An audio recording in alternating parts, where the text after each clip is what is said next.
La Bible dit que Dieu parle tantôt d'une manière, tantôt d'une autre. En début de semaine, quand j'ai préparé mon voyage pour venir au Maroc, une pensée m'a traversé l'esprit, c'était « Si on te demande de prêcher, tu prêcheras sur Luc 15 ». Et je me suis dit « Mais c'est complètement stupide, on ne va pas me demander de prêcher » puisque j'avais l'ordre du jour de la pastorale et de la commission exécutive, et il y avait déjà le nom de la personne qui devait faire la méditation. Donc je me suis dit, ça n'a pas de sens. Et puis hier, le pasteur Camille, qui était à ma droite, s'est penché vers moi et m'a demandé quand je partais. Si je partais samedi soir ou dimanche. Alors je dis, je pars dimanche après-midi. Et il a réfléchi, il a pensé un petit peu. Je ne sais pas, peut-être il a prié dans sa tête. Et puis tout d'un coup, il me dit, mais alors frère, vous pouvez prêcher demain matin à l'église. Alors j'ai dit oui. Alors Dieu m'a souvent parlé dans ma vie, mais je ne l'ai jamais reconnu. C'est après coup. Je dis, ah bah tiens, ça venait du Seigneur. Il y a beaucoup de gens qui disent, Dieu m'a dit. Moi, ça ne m'arrive jamais de dire ça. Mais il y a quelquefois des pensées. Et puis le fait que tout d'un coup, ça se réalise. Alors après coup, je dis, ah, c'était le Seigneur. Mais sur le coup, je n'avais pas compris. Rassurez-vous si vous êtes comme moi. L'important, c'est de savoir que nos vies sont dans les mains de Dieu et qu'il nous conduit. Ce sera un peu le thème de ce matin. Alors, puisque c'est Luc 15, je vais vous lire Luc 15. Alors, ça commence comment, Luc 15 ? Voilà. Je vais vous lire ça dans une traduction moderne.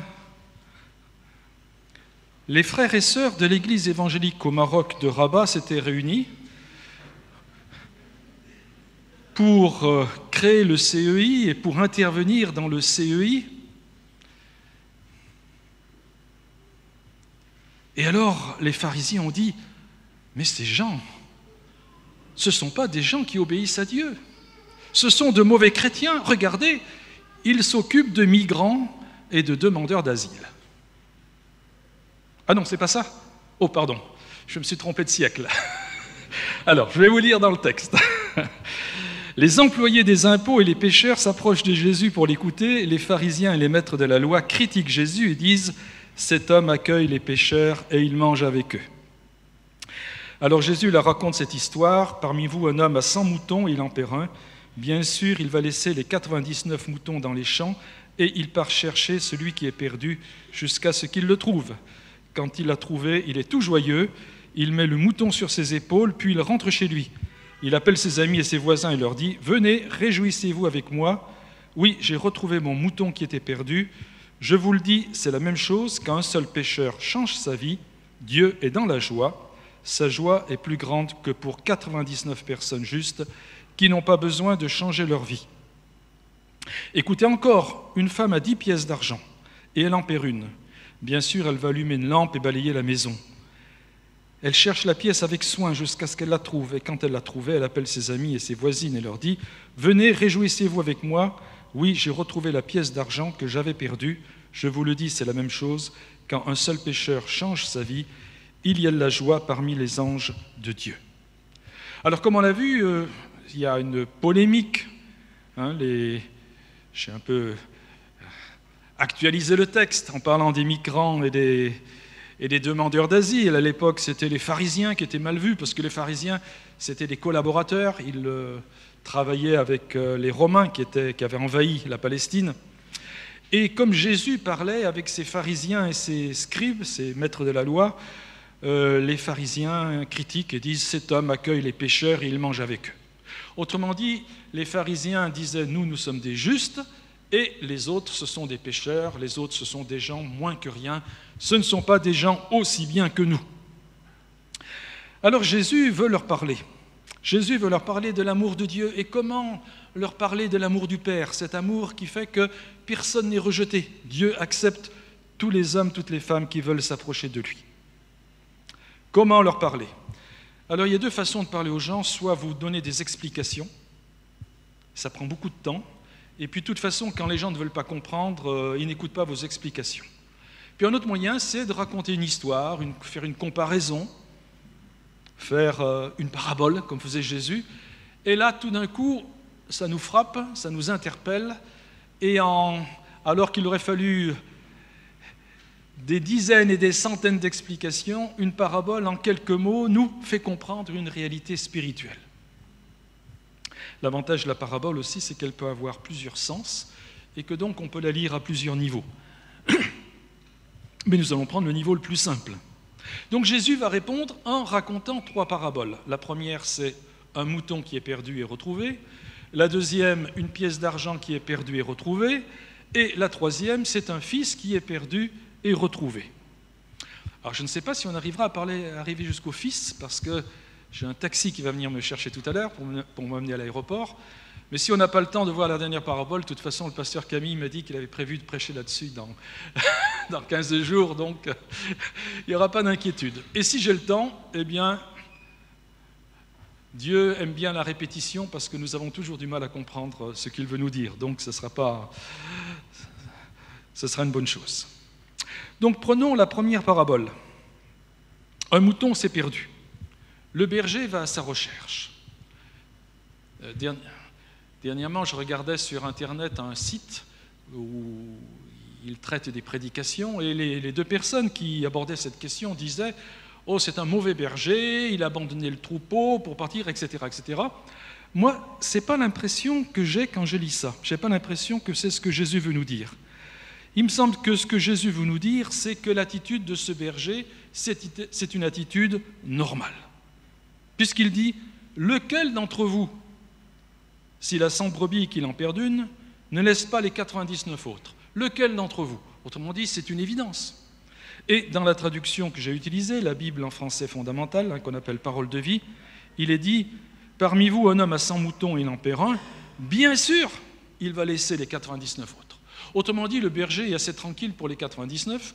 Il sait qu'ils sont dans un endroit sécurisé. Il sait qu'il y a des chiens qui sont là, qui font bien leur boulot. Et du coup, il peut se consacrer à celui qui est parti.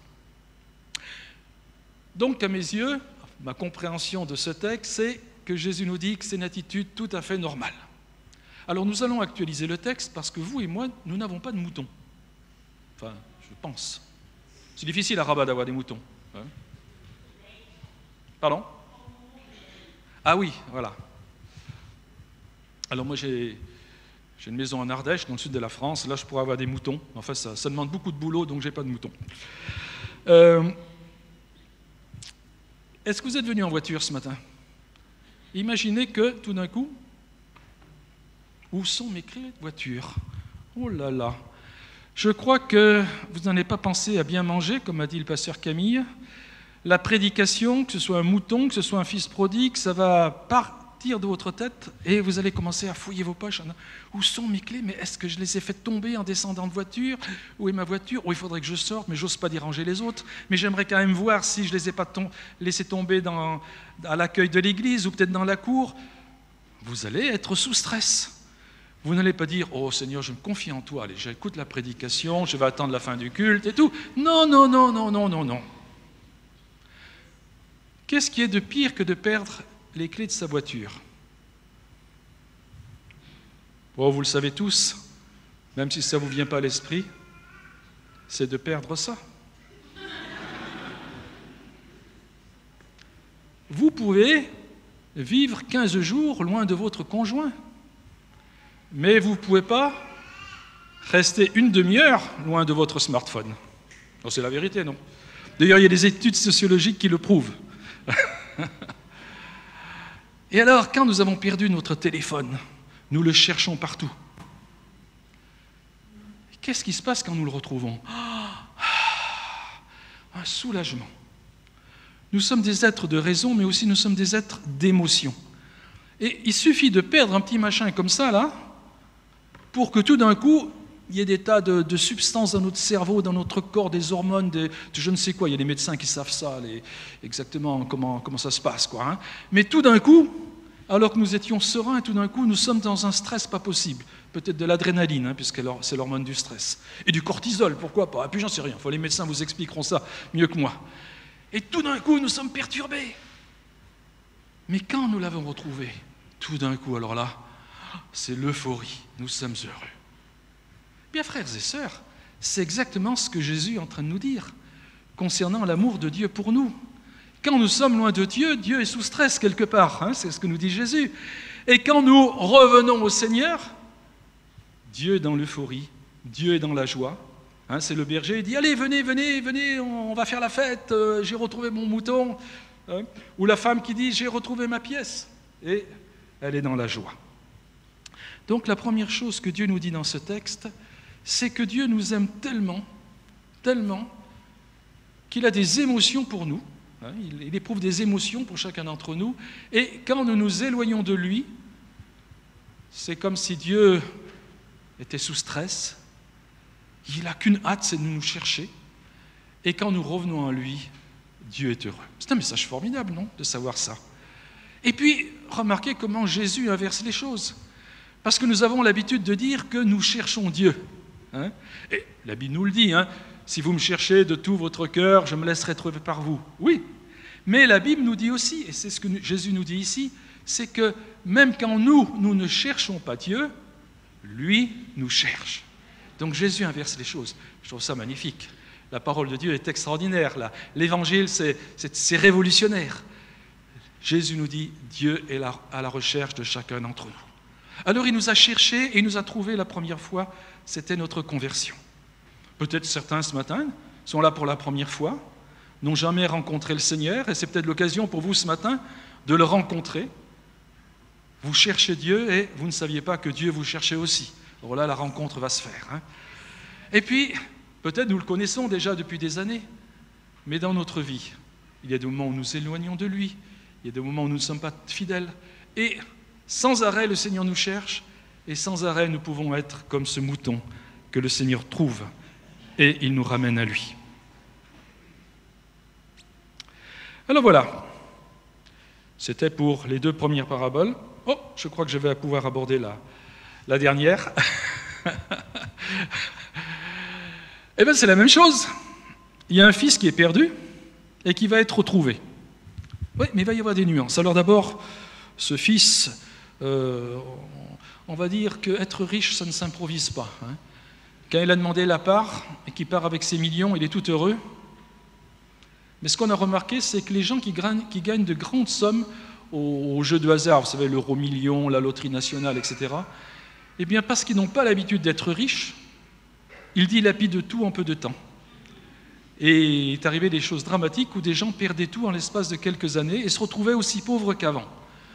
Alors, je ne sais pas comment ça se passe au Maroc, mais en France, je sais que lorsque les gens gagnent des fortes sommes, on leur propose des psychologues, vous voyez, les pauvres, hein, il faut les accompagner. Donc, ils ont besoin de psychologues, ils ont besoin de conseillers financiers, enfin, plein de choses pour les aider. Et malgré tout, bon, si les conseillers financiers les aident à ne pas tout perdre leur argent, ce qu'on remarque souvent, c'est qu'ils perdent leur conjoint, ils perdent leurs amis. Bon, c'est souvent quelque chose de dramatique.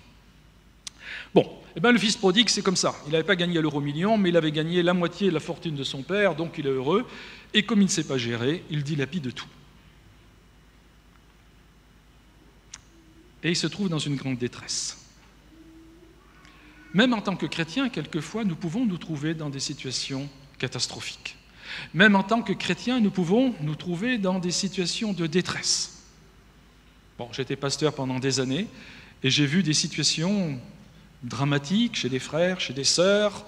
J'ai connu des chrétiens qui divorçaient, j'ai connu des chrétiens qui perdaient leur travail, j'ai connu des chrétiens qui se fâchaient avec leurs enfants, etc., etc. Donc même si on est chrétien, quelquefois, malheureusement, on peut vivre aussi des situations de détresse, comme ce fils prodigue. Et le fils prodigue, à un moment donné, alors qu'il n'a même pas de quoi manger, et comble du malheur, il doit garder des cochons, parce que, comme vous le savez, en Israël, les cochons est un animal impur. donc il est tombé au plus bas où on puisse tomber. Là, il commence à réfléchir et c'est presque un raisonnement mercantile, un raisonnement de quel est mon intérêt. Il ne dit pas j'aime mon père, il ne dit pas j'aime mon frère, il dit simplement chez mon père, eh bien, même les ouvriers, ils ont à manger. Et Dieu ne rejette pas ce raisonnement. Dieu ne le rejette pas. Et il se dit, mais finalement, qu'est-ce que je fais là? Je ferais mieux de rentrer. Alors il décide de rentrer, il a préparé son discours, et je pense qu'il est sincère. Bon, j'ai péché contre le ciel et contre toi, je ne suis pas digne d'être appelé ton fils. Simplement, accepte-moi comme l'un de tes serviteurs ou de tes servantes. Il m'est arrivé, quelquefois dans ma vie, de vivre des moments de détresse. Et une fois, c'était quand je faisais mes études de théologie. Peut-être cette ambiance très pieuse, très spirituelle, fait que j'ai senti ma misère d'une façon incroyable. Et j'ai prié. Et j'ai dit, Seigneur, je veux te servir, mais je ne suis même pas digne d'être pasteur, je ne suis pas digne de te servir, alors que j'étais dans un institut de théologie pour me former, pour être pasteur. Je dis, Seigneur, je te servirai dans l'église pour balayer la salle, pour faire les... Voilà, ce qui est le moins évident, quoi. Ça peut nous arriver, à vous, à moi, de passer dans des moments de détresse. C'est peut-être salutaire, d'ailleurs, dans notre vie, de vivre cela. Et le fils prodigue a senti sa misère, il a senti sa détresse. Et alors il est parti. Il est parti, et au moment où il arrivait près de la ferme familiale, il ne devait pas être très très fier. Il devait se dire, est-ce que seulement mon père va m'accepter? Ou est-ce qu'il va me dire, allez, va-t'en, hein, tu es parti, tu as pris ton argent, maintenant je ne veux plus te voir. Donc il devait être très très inquiet, et très honteux aussi. Il était parti triomphant, il revenait dans un état lamentable. Vous connaissez la suite, je n'ai pas lu le texte, mais tout le monde connaît cette parabole. Dès que le père le voit, il court à sa rencontre, il l'embrasse. Et ce qui est intéressant, c'est qu'il ne laisse même pas parler le fils jusqu'au bout. Vous vous souvenez, le fils avait préparé son discours. Je dirais, mon père, j'ai péché contre le ciel et contre toi, je ne suis pas digne d'être appelé ton fils, laisse-moi venir chez toi pour travailler comme un ouvrier. Alors le fils commence, Père, j'ai péché contre le ciel et contre toi, je ne suis pas digne d'être appelé ton fils. Et le père lui coupe la parole, quand vous relirez le texte, le père lui coupe la parole, il ne peut même pas dire la dernière phrase, et le père dit, donnez-lui de beaux vêtements, c'est le signe du salut. Mettez-lui un anneau au doigt, c'est le signe de l'autorité. Mettez-lui des sandales aux pieds, c'est le signe qu'il est fils, parce qu'il est un homme libre, parce que c'était les esclaves qui marchaient pieds nus. Les hommes libres, ils avaient des chaussures. Et enfin, tuez le veau gras, qui pour nous, bien sûr, est le message que si Dieu nous accepte, c'est à cause du sacrifice de Jésus-Christ sur la croix. Nous sommes acceptés par le sacrifice de Jésus-Christ, comme nous l'avons entendu durant toute le moment de louange de ce culte, toute la liturgie qui était centrée sur Jésus-Christ et son sacrifice pour nous. Alors voilà, 3 paraboles qui se terminent dans la joie. Chaque fois, le Seigneur est celui qui vient vers nous. Eh bien non, il y en a un qui casse l'ambiance. Excusez-moi de parler comme ça. Il y en a un qui casse l'ambiance. C'est le fils aîné. Ah, dans la parabole du mouton, il n'y avait pas de mouton agressif et revanchard. La pièce d'argent non plus. Mais là, on est dans une histoire de famille. Le fils aîné est au champ, on lui apprend ce qui se passe et il n'est pas content. Mais alors, pas content du tout. Alors, le père va lui dire, mais tout ce que j'ai à moi est à toi finalement, hein, voilà, tu aurais pu profiter toi aussi pendant des années, pourquoi ne l'as-tu pas fait, etc. Je vais conclure, sinon c'est le chauffeur de taxi qui va s'impatienter, qui va klaxonner tout à l'heure. On a encore 5 minutes devant nous. J'aimerais, à partir de ces 3 paraboles, tirer quelques enseignements pour nous. Le premier enseignement, frères et sœurs, c'est que nous pouvons nous identifier d'abord aux pharisiens. Ah ben oui, on va commencer par les moins agréables. Mais vous et moi, il nous arrive quelquefois dans notre vie de nous conduire comme des pharisiens. Je me souviens, quand j'étais nouveau converti dans une église, on recevait un journal des États-Unis qui s'appelait Décision, le journal de l'association Billy Graham. Dedans, il y avait des témoignages, et puis un jeune qui était à côté de moi, il ouvre le journal, et il y avait le témoignage d'une femme qui racontait comment elle s'était convertie. Et il regarde, il fronce les sourcils, il dit « Ah, mais cette femme-là, sur la photo, elle est maquillée, donc elle n'est pas convertie. » Voilà. Il nous arrive, nous aussi, d'être des pharisiens et de condamner les autres parce qu'ils sont maquillés, parce que ceci, parce que cela. Et je crois que le Seigneur nous interpelle toujours en nous disant « Mais oh, pour qui tu te prends? Tu es sauvé par grâce. Tu es sauvé par grâce. Hein? Ne refaisons pas le salut par les œuvres. Nous sommes sauvés par la grâce de Dieu, par le sacrifice de Jésus-Christ. Donc prenons conscience que nous aussi, quelquefois, peut-être que certains, j'ai commencé cette prédication en parlant du CEI, cet organisme d'aide aux migrants et aux sans-papiers, etc. Peut-être que certains parmi nous pensent que c'est de la perte de temps. Pourquoi Jean-Louis, le président de notre CP, perd son temps à s'occuper de ces gens-là? Ça peut arriver qu'on pense ça dans l'Église. Ça peut nous arriver à tous.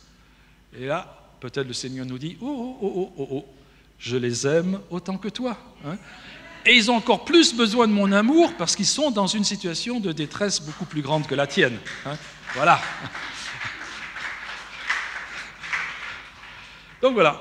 Mais j'ai été pharisien, vous l'avez été. Nous cherchons par la grâce de Dieu à nous convertir et à sortir de cela. Et ça prend du temps. Ça prend du temps. La deuxième chose, nous pouvons nous identifier au mouton, à la pièce d'argent ou au fils prodigue. Là, c'est beaucoup plus agréable hein, parce que ce sont des personnages plus sympathiques.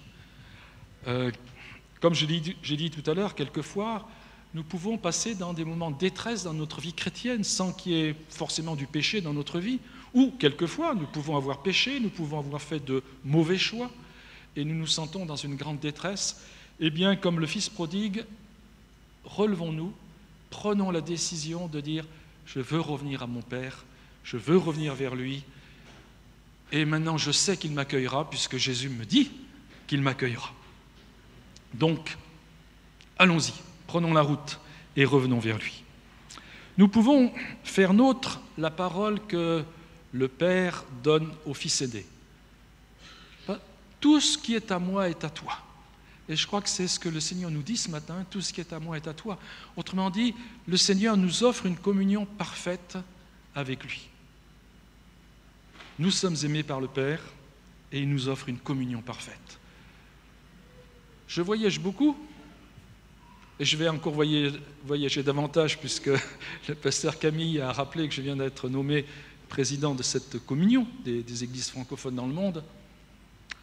Mais quelquefois je me dis, il arrivera peut-être un jour où je ne pourrai pas voyager, où je ne pourrai pas bouger, ou bon, avec l'âge, quelquefois.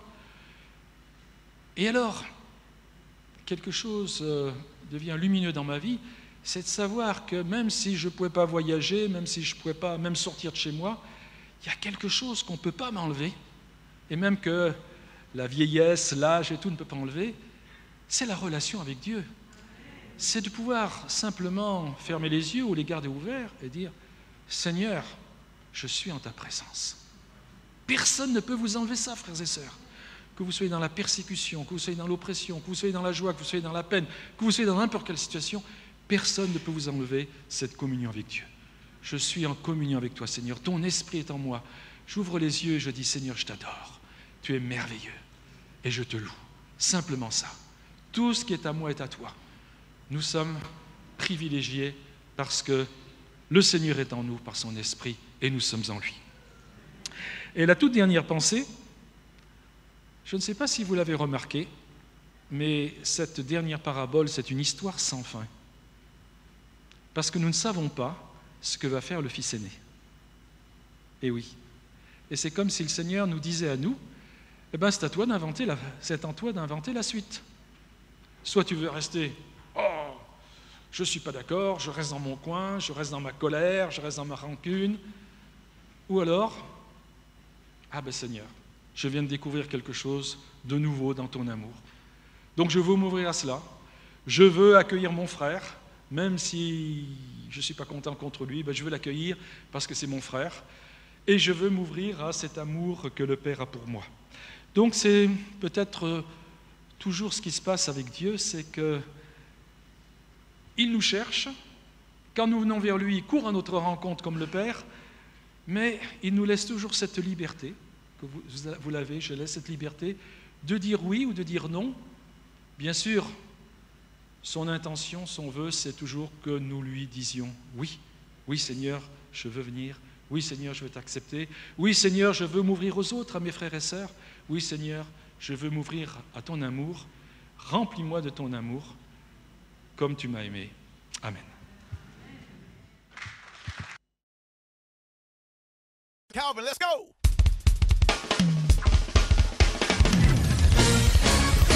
Woo! Yeah. This song right here, we coming out past